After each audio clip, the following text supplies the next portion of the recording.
ایک حدیث مبارکہ میں نبی علیہ الصلوۃ والسلام نے ارشاد فرمایا کہ صلہ رحمی پر اللہ تعالی بندے کو 3 انعام عطا کرتے ہیں۔ صلہ رحمی پر، صلہ رحمی سے کیا مراد؟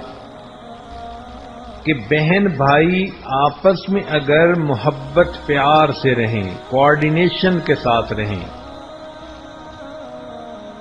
تو صلہ رحمی کے 3 انعام۔ پہلا انعام، اللہ تعالی بندے کی عمر کو طویل کر دیتے ہیں،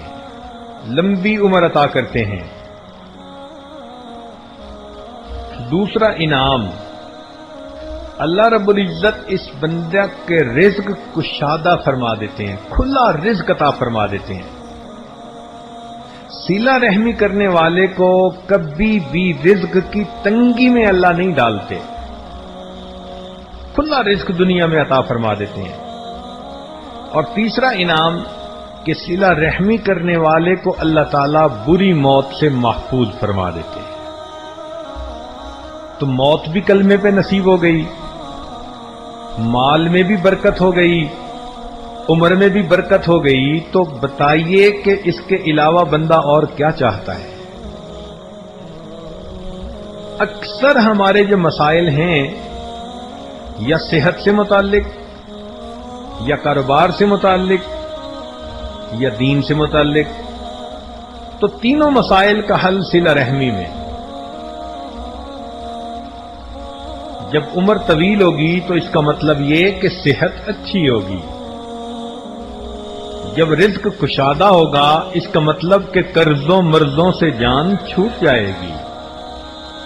غیر کے سامنے ہاتھ نہیں پھیلانا پڑے گا،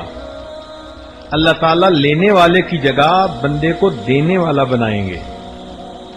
اور بری موت سے حفاظت سے مراد یہ کہ اللہ رب العزت بندے کو دین والی زندگی عطا فرمائیں گے، تاکہ اس کی زندگی بھی محمود اور پھر اس کی موت بھی محمود ہو سکے۔ ان 3 انعامات کو سامنے رکھیں تو جی چاہتا ہے کہ بہن بھائی آپس میں مثالی محبت کی زندگی گزاریں،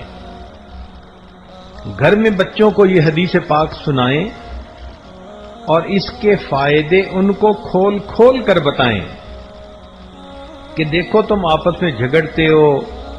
ایک دوسرے کے ساتھ روٹھتے ہو، بول چال بند کر دیتے ہو، مار کٹائی کا معاملہ کرتے ہو، اللہ رب العزت چاہتے ہیں کہ محبت و پیار سے رہو، تو دیکھو کتنے بڑے بڑے انعام ملیں گے کہ نبی علیہ السلام نے فرمایا کہ بندے کی عمر طویل کر دی جاتی ہے، رزق کھلا کر دیا جاتا ہے، اور بری موت سے بندے کی حفاظت کر دی جاتی ہے۔ ایک اور حدیث پاک ہے، طبرانی شریف کی روایت ہے، نبی علیہ الصلوۃ والسلام نے ارشاد فرمایا کہ جو بندہ چاہے میرا حساب آسان ہو اور میں جلدی سے جنت میں داخل ہو جاؤں، جو شخص چاہے کہ قیامت کے دن میرا حساب آسان ہو اور میں جلدی سے جنت میں داخل ہو جاؤں، تو فرمایا کہ اس کو چاہیے کہ جو اس سے توڑے یہ اس سے جوڑے، یعنی جو اس سے دور ہونا چاہے بھائی بہن یہ اس کو قریب کرے، کوئی روٹھ جائے یہ اس کو منا لے، کوئی پریشان ہو تو یہ اس کی پریشانی کو ختم کرنے میں مدد کرے، تاکہ دل ایک دوسرے کے ساتھ اور نتھی ہو جائیں۔